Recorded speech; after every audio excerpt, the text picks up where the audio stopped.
சிவகங்கை நாடாளுமன்ற உறுப்பினர் கார்த்திக் சிதம்பரம் பிறந்தநாளை முன்னிட்டு கோவையில் நடைபெற்ற சர்வ மத பிரார்த்தனையில் காங்கிரஸ் கட்சி நிர்வாகிகள் பலர் கலந்து கொண்டனர். காங்கிரஸ் கட்சியைச் சேர்ந்த சிவகங்கை நாடாளுமன்ற உறுப்பினர் கார்த்திக் சிதம்பரம் பிறந்தநாள் விழா கோவையில் நடைபெற்றது.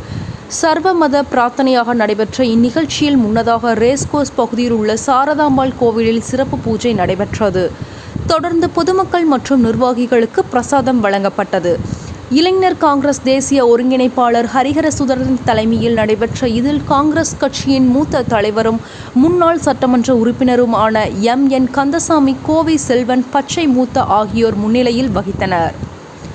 இந்த நிகழ்ச்சியில் மாநில நிர்வாகிகள் Soundarakumar, Maheshkumar, councillor Shankar, Sobhana, Selvan, Perur Thirumoorthy, Karunakaran, Jerry Louis, Balachandar, Ramesh, Jothi, Moothakumar, Garudabalu, Sridharan, வக்கீல் செந்தில், ஆர்.கே. ரவி, பார்த்திபன், குணா, வீரா ராம்குமார், டென்னிஸ் செல்வராஜ், அர்ச்சனா மோகன், சிறில், காசிமேடு குமார், காமராஜ் துல்லா மற்றும் பலர் கலந்து கொண்டனர்.